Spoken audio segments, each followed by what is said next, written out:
Chapter 1856. Yes. Surrender. Leave the green hills, I'm not afraid there will be no firewood. Zin, on the phone, also gave a long sigh and said to Ruoli, surrender. I will do everything possible to mediate with the Chinese side, and I will rescue you anyway. The string in Ruoli's mind was finally loosened. Although she was still unwilling, she nodded and said, Patriarch, I know. You take care. If you can't, serving you is in control. Zin was heartbroken, but he could only speak, trust me, I will definitely save you. Well, I believe it. Ruoli said angrily, then hung up the phone and said to the flight attendant, okay, open the hatch. The flight attendant nodded immediately and opened the forefront and rear hatches one after another. Afterwards, they heard people shouting outside, everyone put your hands on top of your heads and line up to walk down the spiral staircase. Anyone who dares to play tricks will be killed on the spot.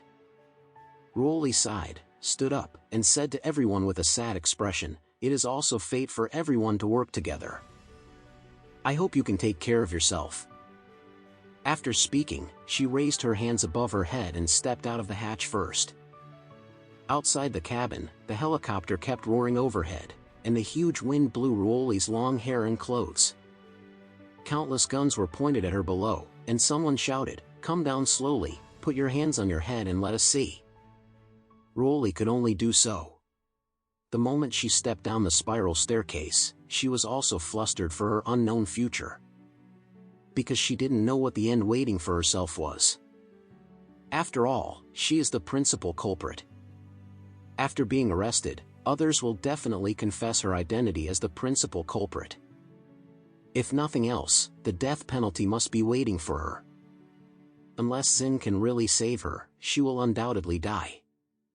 When she stepped down the spiral staircase, several heavily armed self-defense team members rushed up and pressed her to the ground.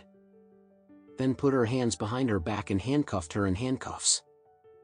Immediately afterwards, the remaining 50 or so people stepped off the plane one after another. All of them were handcuffed back and squatting on the ground, the heads of the assault rifles against the backs of their heads. Even the crew members were not spared, they were all caught as accomplices. Alex stood in the cockpit of the plane behind, sneering in his heart as he watched the Su family get swept away. These 50-odd people are the claws and fangs of the Su family.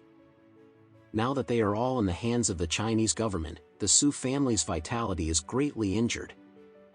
Su family, I, Alex, will definitely let you pay the price for the anti-Anderson alliance back then.